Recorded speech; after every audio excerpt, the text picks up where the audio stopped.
Captain Yu Jae-sung sat in his command chair staring at the tactical display. The human ship had stopped attacking, but it was still there in the center of his fleet like a sleeping giant. He had spent 30 years conquering worlds for the Vorthan Empire, but nothing had prepared him for this.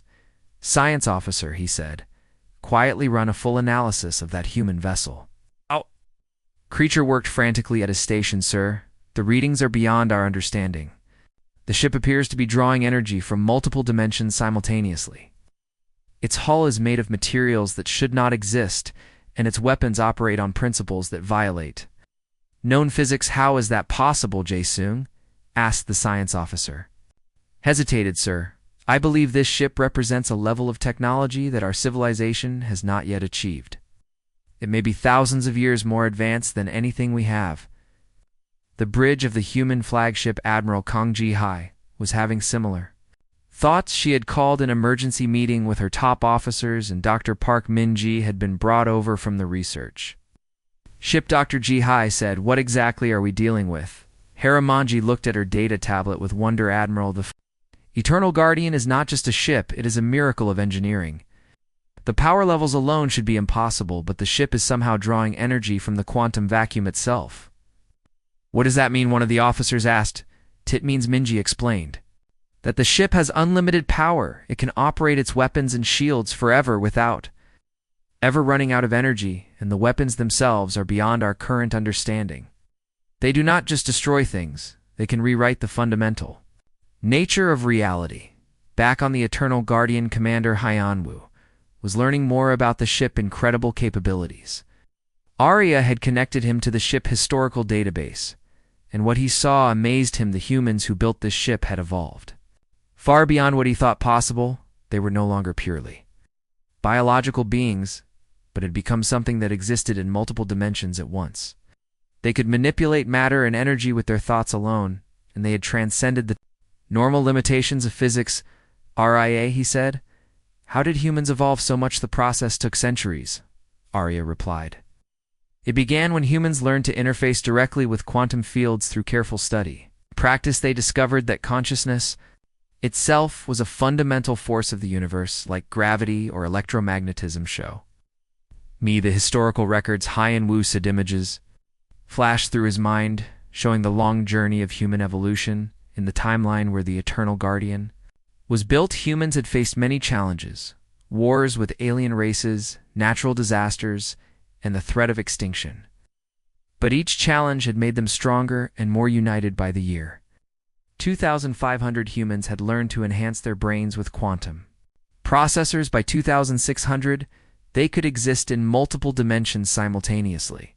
By 2700, they had transcended the need for physical bodies entirely, becoming beings of pure thought and energy.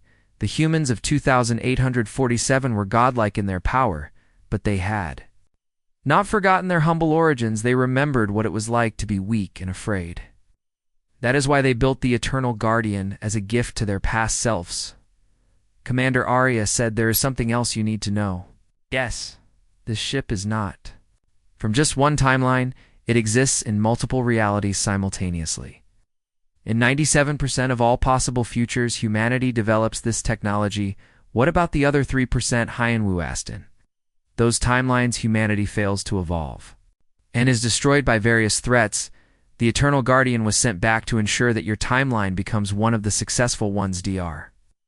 Park Min-ji had been studying the ship energy patterns from the research vessel, and she made an incredible discovery. She immediately contacted the bridge of the Eternal Guardian commander. "Hyanwoo," she said urgently, "I need to show you something. The ship is not just connected to one future timeline. It is connected to all possible futures where humanity survives and evolves." "What does that mean?" Hyanwoo asked. "It means that every choice you make with this ship affects not just our timeline, but countless others. The Eternal Guardian is a nexus point where all successful human futures converge. The implications were staggering." Hyanwoo realized that he was not just fighting for his own timeline, but for the survival of humanity across all possible realities. The ship was a test as much as a weapon. Meanwhile, in the alien fleet, panic was spreading. The captains were trying to understand what they were facing, but their science officers could not explain the human ship capabilities, some were calling for retreat, while others wanted to bring in more reinforcements. Supreme Chancellor Vextar of the Nexari Republic was holding an emergency council meeting via quantum communication. Representatives from all three alien powers were arguing about what to do. This human ship changes everything, Vextar said. We cannot fight technology that violates the laws of physics. General Vorkash of the Vorthan Empire disagreed. One ship cannot defend their entire species. We bring more fleets from every sector of the galaxy. We overwhelm them with pure numbers. But what if there are more ships like this? Asked Admiral Zethmar of the Umbral Collective. What if the humans have been hiding their true capabilities all along? The debate continued for hours while the Eternal Guardian waited patiently in space. Its mere presence had thrown the entire galactic balance of power into chaos. Back on the ship, Hyunwoo was struggling with the moral implications of his new power. He could feel the ship weapon systems responding to his thoughts. Each weapon was capable of destroying entire worlds, but he also understood that with great power came great responsibility. RIA, he said in the successful timelines. How did humanity use this technology? They used it to protect and guide other species, Arya replied. The evolved humans became teachers and guardians, helping younger civilizations avoid the mistakes that could lead to extinction. They never used their power for conquest or domination. Is why the ship was designed with such incredible capabilities, not to destroy, but to inspire the aliens.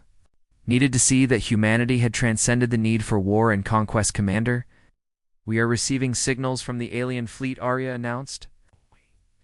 Many of their ships are requesting permission to communicate. Anwu thought about this. The battle was over, but the real work was just beginning.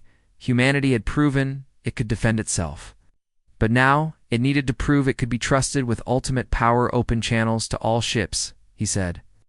Both alien and human, it is time to show them what humanity can really achieve. The communication system activated, and suddenly representatives from dozens of different species could see and hear each other.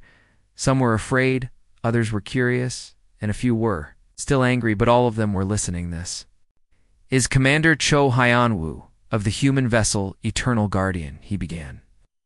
You have seen what our technology can do, but now I want to show you something even more powerful. Ship began to emit a soft golden light that spread outward through space, touching every vessel in the fleet. As the light reached each ship, something amazing happened. The aliens began to experience human emotions and memories. For the first time in their lives, they felt what it was like to be human, the drive to explore and learn, the willingness to sacrifice for others, the dream of a better future for all living things. They experienced human love, human hope, and human compassion. The light faded after a few minutes, but its effect was permanent. The aliens would never forget what they had felt. Many were crying, others were staring in wonder, and some were reaching out to communicate with the human ships. The galaxy would never be the same. Admiral Kung Jahai stood on the bridge of her flagship, watching the alien fleet approach through the darkness of space. She had been fighting aliens for 20 years, but she had never seen anything like this. The enemy ships stretched across the star system like a metal cloud, blocking out the stars behind them. Her own fleet looked tiny in comparison. 47 human ships against over 1,500 alien vessels. The aliens had brought their biggest and most powerful warships. Each one was larger than anything humanity had ever built, and their weapons could destroy entire cities with a single shot. A message from the Vorthon flagship. Her communications officer reported, they are demanding that we surrender. Immediately tell them we will never surrender, Jihai replied. Then get me a count of their forces. Tactical officer looked up from his station. Admiral, we have identified ships from all three major alien powers. The Vorthan Empire has sent 800 warships. The Nexari Republic brought 400 vessels, and the Umbral Collective has at least 300 ships of unknown desing. Jihai felt her heart sink. Even if every human ship fought perfectly, they could not possibly win against those numbers. The aliens had enough firepower to destroy every human colony and then attack Earth itself. Admiral, another officer called out, there is something else. A large ship just appeared behind our fleet. It does not match any design in our database. Jihai turned to look at the tactical display. A massive vessel had suddenly materialized behind the human fleet. It was at least 10 times larger than her flagship, and it was moving toward the aliens with impossible speed. Get me a communication link with that ship, she ordered. I want to know who is flying it. The Eternal Guardian moved through space like a living creature. Its hull rippled and shifted as quantum fields danced around it. Commander Hyan-Woo sat in the command chair, feeling the ship respond to his thoughts. The integration process had changed him. He could feel every system, every weapon, every sensor, as if they were part of his own body. Rai, his voice echoed through the ship. Are you ready for combat? All systems are optimal? Commander Arya replied, the quantum shield is fully charged and our weapons are online. The enemy fleet is impressive, but they are using technology that is centuries behind our capability. Wu could see the alien fleet through the ship's sensors. Each enemy vessel was clearly visible, and he could analyze their weapons and defenses with perfect clarity. The aliens had powerful ships, but they were still bound by the normal laws of physics. The Eternal Guardian was something beyond normal physics. Commander, we are being contacted by the human fleet. Admiral Kong Ji-hai wants to speak with you. Poot. Her Thruha and Wu Saito woman face appeared on the main screen. She looked tired and worried, but her eyes were determined. I am Admiral Kong Ji-hai, Commander of the Human Defense Fleet, she said. Who are you, and where did you get that ship? I am Commander Cho Hyan-Woo of the Eternal Guardian. Hyan-Woo replied. How this vessel was built by humans from the future to help us in our darkest hour.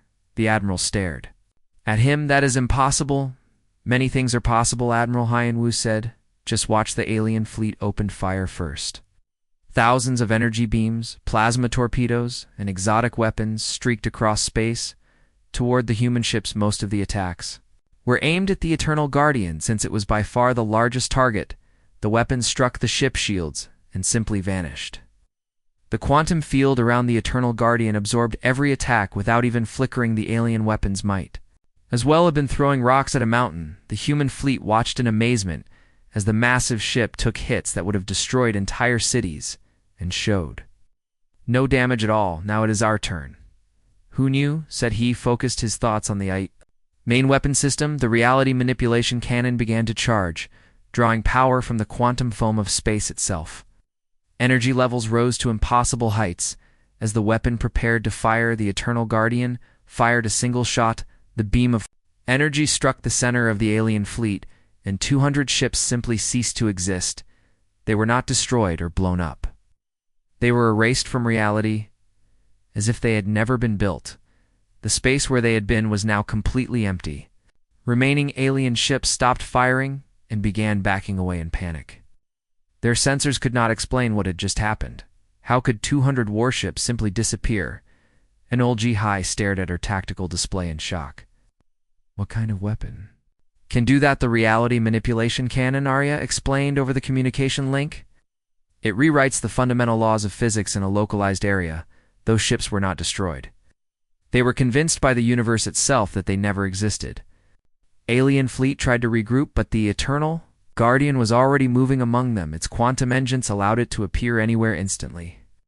One moment it was at the edge of the battle, the next it was in the center of the enemy formation. Alien ships began to vanish as the Eternal Guardian weapons hit them. Some were turned into harmless objects. Others found their weapons transformed into flowers, Few unlucky vessels were convinced they were actually fish and began trying to swim. Through Space Captain Yu Jae-soon commanded the Vorthan flagship, Dreadclaw, the most powerful ship in the alien fleet. He had conquered 17 different species, but this human vessel was beyond his understanding. Science officer, he barked, how is one ship defeating our entire fleet? The insectoid creature at the science station clicked nervously. Sir, the human ship appears to be using impossible technology. They are manipulating quantum fields, altering space-time, and their weapons rewrite the laws of physics. Jae-sung watched another squadron disappear in a flash of light. The human ship was not just winning, it was playing with them. Its attacks were precise and completely unstoppably. All ships concentrate fire on the human vessel. He ordered, use everything we have. Alien fleet focused all their weapons on the Eternal Guardian. Thousands of energy beams struck the ship at once. The attack was so intense that it lit up the entire star system like a second sun. The Eternal Guardian absorbed every shot without taking any damage. That is impossible. Jason whispered. The human ship responded by firing its secondary weapons. Small beams of energy touched dozens of alien vessels, and they began to change. One ship turned into a giant flower, another became a flock of birds that flew away into space. A third ship found all its crew suddenly speaking in rhymes. Alien fleet was in complete chaos. Their most powerful weapons were useless, and the human ship was making them look like fools. Some captains were trying to retreat, while others were still attacking in desperation. Commander Hyan-Woo felt the ship's systems respond to his emotions. He was angry at the aliens for threatening humanity, but he was also amazed. By the power at his command, the Eternal Guardian could destroy every alien ship in minutes. But something held him back, Harai, he said. In your timeline, how did humanity handle this situation? The Mans of 2847 chose mercy over destruction, Arya replied. They demonstrated their power, but they also offered peace. True strength comes from knowing when not to use your full capability in Wu. Looked at the remaining alien ships. Many of them were trying to flee while others were surrendering. He could end the battle instantly, but he realized that would not solve the real problem. Open a channel to all ships, he said. Both alien and human. This is Commander Cho Hyan-Woo, he announced to the entire fleet. You have seen what humanity can do when we are forced to defend ourselves. We could destroy every alien ship here without effort, but we choose not to. Instead, we offer you a chance to end this war peacefully. Alien fleet stopped attacking and waited to hear what he would say next. The battle was over, but the real test was just beginning. Commander Cho Hyan-Woo stepped off the metal ladder onto the surface of the buried ship. His boots made a soft clanging sound on the strange metal deck the moment his feet touched the ship. Everything changed. Bright light suddenly flashed on all. Around him, the walls began to glow with soft blue energy, and he could hear a low humming sound coming from deep inside the massive vessel. It was like the ship had been sleeping for a very long time, and now it was finally waking up. The corridor stretched out in front of him farther than he could see. The walls were covered in smooth metal panels that seemed to shift and move in the light. The ceiling was so high above his head that it disappeared into darkness. Everything about this place felt alien yet familiar at the same time. Welcome aboard the Eternal Guardian, Commander, a voice said in perfect. Corinne Hyun-Woo spun around looking for whoever had spoken, but he was alone in the corridor. The voice seemed to come from everywhere. At once, who was there? He called. Auti am Arya, the voice replied, adaptive reconnaissance and intelligence assistant. I am the artificial intelligence that controls this vessel. I have been waiting for you, Commander Cho Hyan-Woo. How do you know my name? Hyan-Woo asked. I know many things about you and your people. The AI said your arrival was predicted long ago. This ship has been waiting here for exactly this moment in human history. Hyan-Woo began walking down the corridor, his footsteps echoing. In the vast space, the walls on either side of him were covered with panels that glowed softly as he passed. Some of the panels showed star charts that he did not recognize. Others displayed numbers and symbols that meant nothing to him. Rye, he said. Where did this ship come from? The Eternal Guardian was built by the United Human Federation in the year 2847, Arya explained. Your people achieved something incredible in that timeline. They learned to control the basic forces of the universe itself. This ship was sent back through time to help humanity survive its greatest challenge. Stopped walking. That is impossible. Time travel does not exist. Many things that seem impossible become possible when you truly understand the universe. Arya replied. The humans who built this ship had evolved far beyond your current level. Your descendants learned to manipulate quantum fields, bend space and time, and even exist in multiple dimensions at once. The corridor opened up into a huge room that took Hyan-Woo's breath away. It was bigger than the largest building he had ever seen. The ceiling stretched up so high that he could barely see it. The walls were covered with screens showing star maps, weapon systems, and information displays that he could not understand. This is the main bridge, Arya said, though it is much larger than bridges on your current ships. Everything on this vessel is designed to accommodate the evolved humans who built Hyan-Woo. Walked to the center of the room where a chair sat, surrounded by glowing control panels. The chair was obviously designed for someone much taller than him, but when he sat down it automatically adjusted to fit his size perfectly. Meanwhile, back on the research ship, New Seoul, Dr. Park Min-ji was watching her instruments with growing excitement. The energy readings from the buried ship were going crazy. Her screens were showing power levels that should have been impossible. She called out, "The object is drawing energy from sources I cannot identify. It is pulling power directly from space itself." Captain Kim Tae-ho rushed over to look at her readings. "How is that possible?" "I do not know," she replied, "but the energy output is increasing exponentially. If this continues, the ship will have more power than our entire space fleet within an hour." Lieutenant Lee Suben suddenly looked up from her station with fear in her eyes. "Captain, I am detecting multiple alien ships entering our star system. They are still far away, but they are definitely heading in our direction." Kim felt his blood turn cold. "How many ships?" "At least 50. Subin replied, "And more are arriving every minute. It looks like they are setting up some kind of blockade around our system." Back on the Eternal Guardian, Hyen Woo was learning about the ship's incredible capabilities. Arya had shown him through the control systems, and what he saw amazed him. This single ship had enough firepower to destroy entire planets its shields could absorb, attacks that would vaporize normal ships, and its engines could move faster than anything humans had ever built. "Raya," he said, "how many people does it take to operate this ship?" "In your time period, this ship would require a crew of thousands," Arya replied. But the humans who built it were different. They had evolved beyond purely biological existence. They could interface directly with the ship's systems using their minds.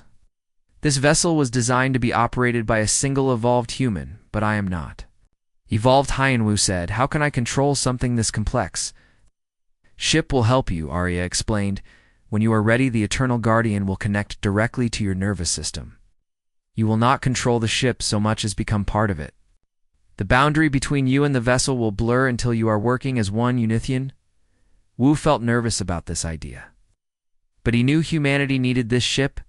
The alien fleets were coming, and Earth's conventional weapons would not be enough to stop them. "Show me the weapon systems," he said. RI activated displays all around the bridge showing the ship's incredible arsenal. The main cannon could fire beams of pure energy that rewrote the laws of physics. The secondary weapons could create black holes, redirect asteroids, or even make enemy ships forget they existed. The most powerful weapon, Arya explained, is the reality manipulation system. It can change the fundamental nature of matter and energy in a localized area. Enemy ships can be transformed into harmless objects or simply erased from existence. Intireli Hunwoo stared at the displays. This level of power was beyond anything he had imagined. How could humans have built something like this? The humans of 2847 had transcended many limitations, Arya said. They had learned that consciousness itself was a fundamental force of the universe, like gravity or electromagnetism. By understanding this, they could reshape reality through focused thought and will. A communication signal suddenly came through from the research ship commander Hyenwoo. "Captain Kim.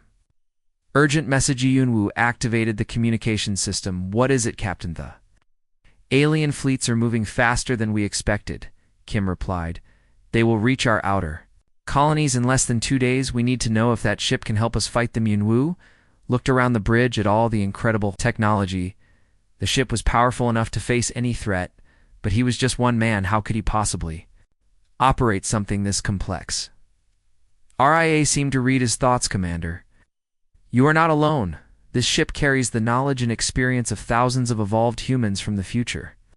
When you connect with the ship systems, you will have access to all of their skills and memories. Are you ready to begin the integration process?" Arya Eskedingwu took a deep breath and thought about all the human colonies that would be destroyed if the aliens won. He thought about Earth and everyone he cared about. The choice was clear, even if it meant risking his own life. "Yes," he said. I am ready." The ship began to change around him. The walls started glowing brighter, and he could feel energy flowing through the air. The integration process was beginning. And soon, he would become something more than human. The Eternal Guardian was finally awakening, and with it, humanity's greatest hope for survival. Captain Kim Tae-ho pressed his face against the cold metal window of the research ship New Seoul. His breath made small clouds on the glass as he stared down at the white surface of Europa. Far below, the ice moon looked peaceful from up here, but Kim knew something incredible was hiding beneath all that frozen water. 3 months ago, his crew had been doing routine ice surveys when their deep scanning equipment picked up something impossible. The readings showed a massive metal structure. Buried 2 kilometers under the ice, it was huge, much bigger than any human ship ever built. But the really strange part was that it was definitely made by humans. The metal had human design patterns, and the energy signature matched human technology. Dar. Park Min-ji walked up behind him, carrying her data tablet. She looked tired after working for 16 hours straight studying the mysterious readings. Her dark hair was messy, and her lab coat had coffee stains on it, but her eyes were bright with excitement. Captain, the readings are getting stronger, she said. The object is definitely artificial, and it's putting out some kind of energy field that we have never seen before. Kim turned away from the window to look at her. What kind of energy field, man? Touched her tablet screen and showed him a complex graph with lots of colored lines. The energy patterns are unlike anything in our databases, she explained. It's almost like the object is alive and sleeping. The field pulses every few seconds like a heartbeat. Kim frowned. That does not make sense. How can a machine have a heartbeat? I do not know, she replied, but there is something else. The energy field seems to be getting stronger every day, like the object is slowly waking up before Kim could ask more questions. The ship alarm started making loud beeping sounds. Lieutenant Lee Subin at the communications station was waving her hand to get their attention. Captain, she called out, we are getting an emergency message from Earth Command. It's marked as highest priority. Put it on the main screen. Kim ordered. The large screen at the front of the bridge flickered to life, showing Admiral Wang Ji-hye sitting at her desk on Earth. Her face looked worried, and there were dark circles under her eyes. Captain Kim, the Admiral began, I am afraid I have bad news. The alien fleets are moving again. 3 major alien powers have formed an alliance against us. The Vorthan Empire, the Nexari Republic, and the Umbral Collective are all sending their biggest fleets toward our outer colonies. Kim felt his stomach drop. The 3 alien powers had been enemies of humanity for decades. They were much more advanced than humans, and had been trying to force Earth to join their galactic empire as a slave race. If they were working together now, it meant real trouble. How many ships are we talking about, Kim? Ask. Over 2,000 warships, the Admiral replied. They are demanding that we surrender all our colonies and accept their rule. If we refuse, they will attack every human settlement outside the solar system. Kim looked around his bridge at his crew. They all looked scared. The human space fleet only had about 300 ships total, and most of them were not designed for fighting the alien fleets. Could destroy everything humanity had built in space. Admiral, what are our orders? Kim asked. Hold your position and continue your research, the Admiral said. We are hoping that whatever you found down there might help us somehow. We need every advantage we can get. The communication ended, and the bridge fell silent. Everyone knew how bad the situation was. The alien fleets were probably only a few weeks away from reaching the first human colonies. Captain Min-ji said quietly, I think we need to get down to that object right away. Him nodded. You are right. How long will it take to cut through the iceman? Guy looked at her tablet. With our plasma cutters, it should take about 2 days to melt a shaft down to the object. But Captain, there is something else. The energy field around the object is getting much stronger now, almost like it knows we are here. Kim thought about this.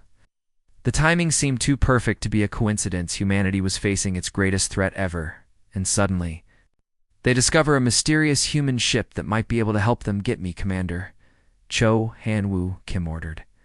He's our best pilot, and if we are going down to that thing, I want him leading the Team A. A few minutes later, Commander Cho Han-woo arrived. On the bridge, he was a tall man with steady hands and calm eyes. He had been flying ships for 20 years and had never lost a crew member. Commander, Kim said, we need you to lead an exploration team down to the object under the ICI. Woo nodded. What do we know about it? Not much, Kim replied, but it might be our only hope against the alien fleet. Woo studied the readings on Min-ji tablet. The energy signature is definitely human, but the technology level is far beyond anything we have. ever built. It's like looking at our own designs, but advanced by hundreds of years. That is impossible, Minji said.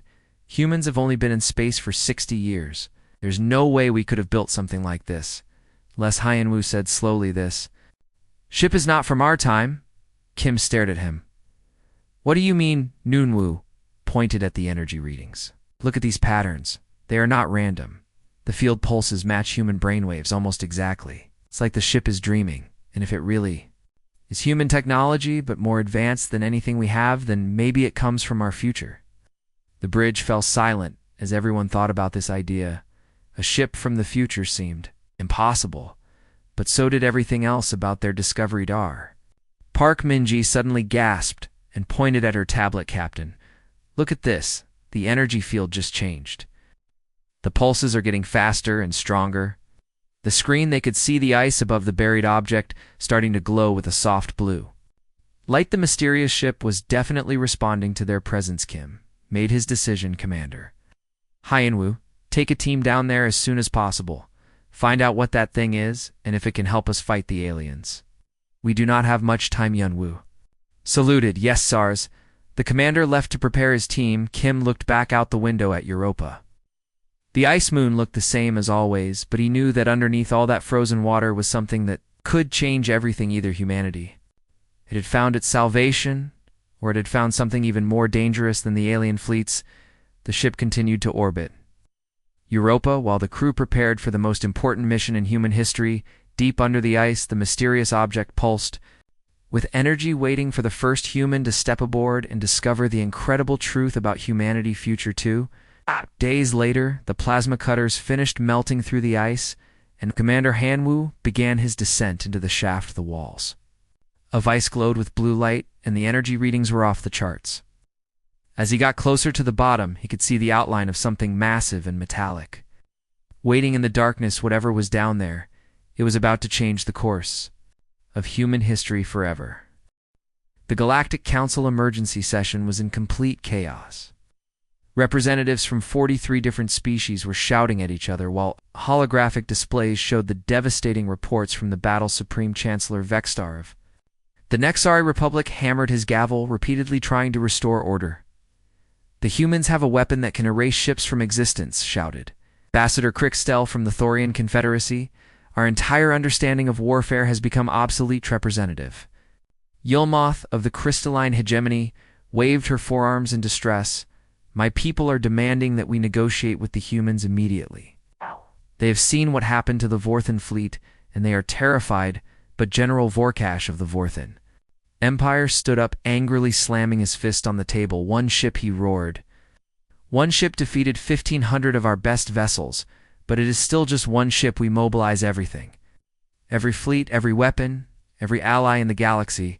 We crush this human vessel and show the universe that we are still the dominant power. Supreme Chancellor Vextar finally restored order by threatening to expel anyone who spoke out of turn.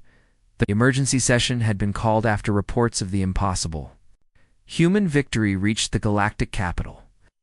Now the entire balance of power was in question.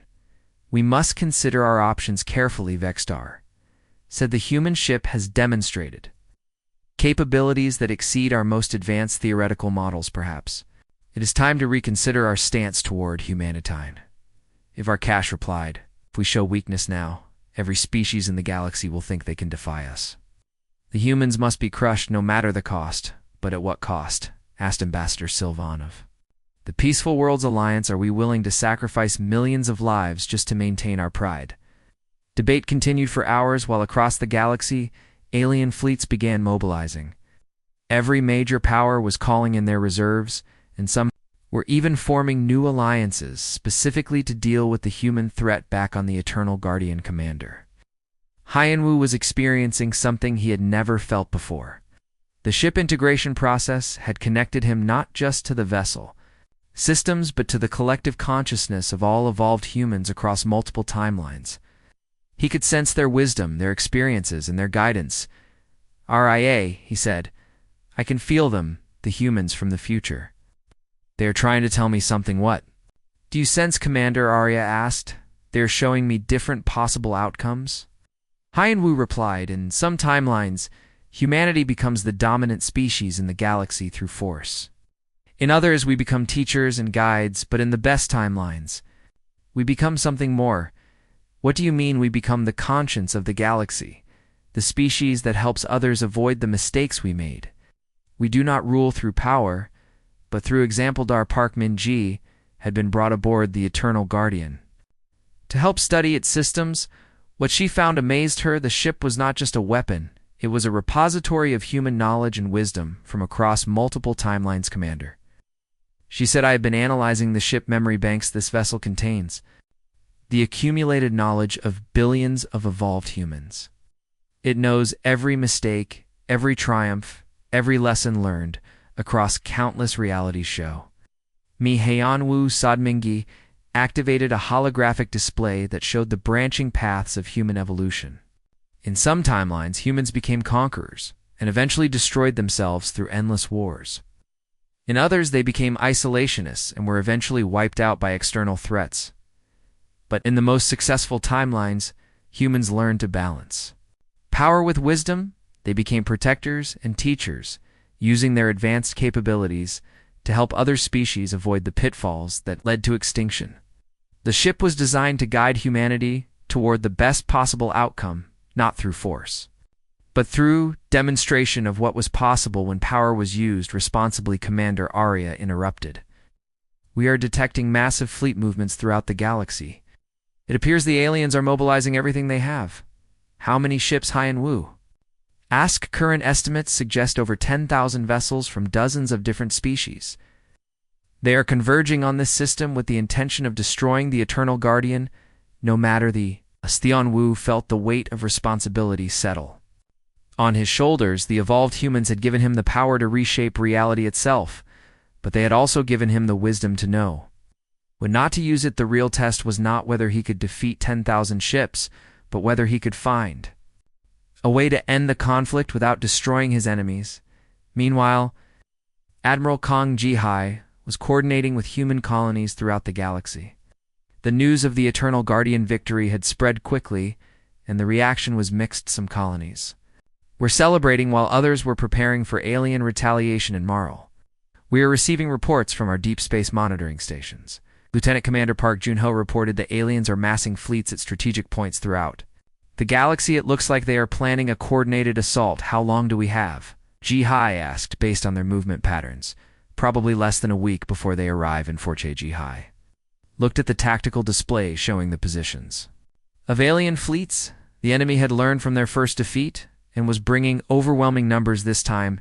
They would not underestimate the human ship. She opened a communication channel to the Eternal Guardian Commander Hien Wu. We have a problem, though. Main screen showed the Admiral worried face. Commander, the aliens are bringing everything they have. Our intelligence suggests they are planning to sacrifice thousands of ships just to test your defenses. They want to find a weakness they can exploit. Thin Wu nodded. I can sense their movements through the ship quantum sensors. They are scared, but desperation makes them dangerous. What are your orders? Admiral Hien Wu thought about the visions he had seen in the ship memory banks in the most successful timelines. Humanity never fought the final battle. Instead, they found a way to transform their enemies into allies. Into allies. Moral, he said, I want you to prepare for something unprecedented. We are not going to fight the alien fleets. We are going to show them what humanity can become when we evolve beyond the need for conflict. Back in the Galactic Council chambers, General Vorkash was addressing a private meeting of military leaders from all three major powers. The room was filled with commanders, admirals and war chiefs who had spent their entire careers conquering other species. The human ship is powerful, he said, but it has one weakness. It seems to be operated by a single pilot. If we can overwhelm their defenses and get close enough, we might be able to board the vessel and capture it. Admiral Zethmar of the Umbral Collective looked skeptical. Our ships that got close to the human vessel were transformed into various objects, flowers, birds, even musical instruments. How do you plan to overcome that? We sacrifice the outer fleets to test their defenses, Vorkash replied. Once we understand their weapons capabilities, we send in our best boarding parties. Using ships designed to resist their reality manipulation technology, the plan was desperate and would cost thousands of lives. But the military leaders were out of options. The human ship represented a threat to everything they had built their entire civilization. And as the meeting ended and the commanders returned to their fleets to prepare for the final assault, none of them realized that their conversation had been monitored by the Eternal Guardian. Quantum Sensor Zare informed Hyanwu of the alien plan's commander they intend to sacrifice thousands of ships to test our defenses, then attempt to board the Eternal Guardian. Wu felt sadness at the waste of life that was about to occur. But he also felt hope, because he knew that the evolved humans had left him one final gift, the ability to transform enemies into friends through the power of shared experience. It is time, Arya, he said. Prepare for the final demonstration. The fate of the galaxy hung in the balance as two vastly different philosophies prepared to clash in the void of space. The final confrontation was unlike anything the galaxy had ever seen. 10,000 alien ships from dozens of different species faced one human battleship in the cold darkness of space. The alien fleet stretched across the star system like a metal continent, blotting out the stars behind them. Commander Cho Hyanwu stood on the bridge of the Eternal Guardian, feeling the weight of history pressing down on him through the ship. Quantum sensors, he could detect the fear and desperation in the alien crews. They had brought their most powerful weapons, their most advanced technology, and their most experienced commanders, but deep down they knew it might not be enough. The human defense fleet had positioned itself behind the Eternal Guardian.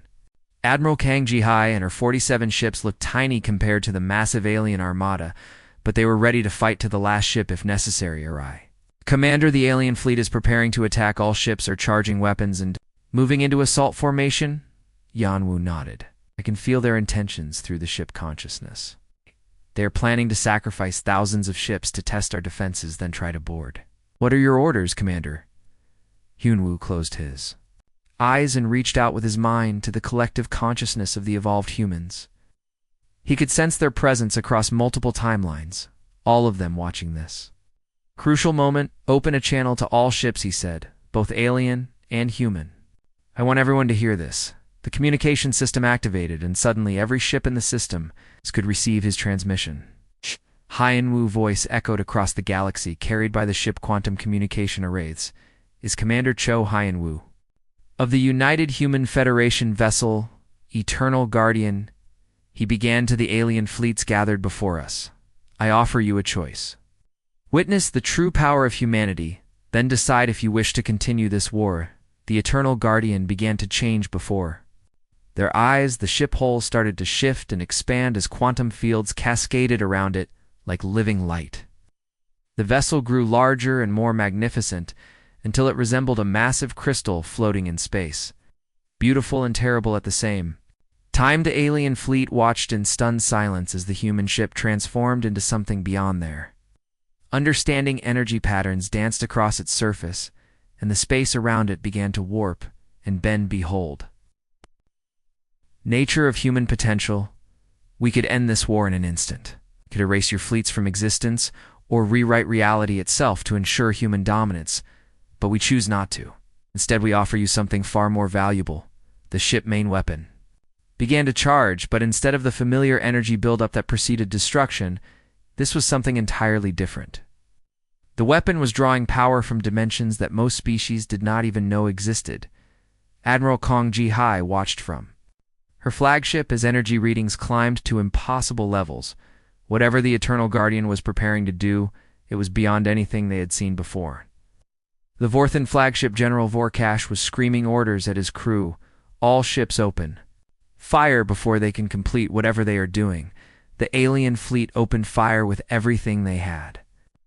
Thousands of energy beams, plasma torpedoes, and exotic weapons streaked across space toward the Eternal Guardian. The attack was so intense that it created a miniature sun in the void, lighting up the entire star system, but the weapons never reached their target, the Eternal Guardian.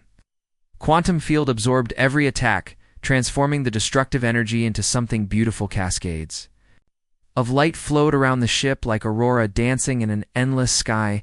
Now Hyanwu said, it is our turn. The Eternal Guardian fired, but instead of destruction, the weapon created something miraculous. A massive field of quantum energy erupted from The ship expanding outward at the speed of light within seconds, it had engulfed every vessel in the system. Both alien and human, what happened next changed the galaxy forever. Every alien in the fleet suddenly experienced what it meant to be human. They felt human emotions, understood human thoughts, and shared human memories. For a brief moment, 10,000 alien minds were connected to the collective consciousness of humanity. Experienced a mother love for her child, a scientist wonder at discovering something new, a soldier sacrifice to protect others. They felt the human drive to explore, to learn, to grow, and to help others. They understood what it meant to dream of a better future, not just for your own species, but for all living things. The Vorthan warriors, who had spent their lives conquering other species, suddenly understood the pain they had caused. They felt the grief of families torn apart by war, and the hope of people who dreamed of peace. The Nexari scientists, who had used their technology to dominate others, experienced the joy of discovery when knowledge was shared freely. They understood that true advancement came not from hoarding secrets, but from working together. The Umbral collective, who had remained mysterious and aloof, felt the human need for connection and community. They realized that isolation led not to strength, but to stagnation. When the field faded, every alien in the fleet had been forever changed. They had experienced the best of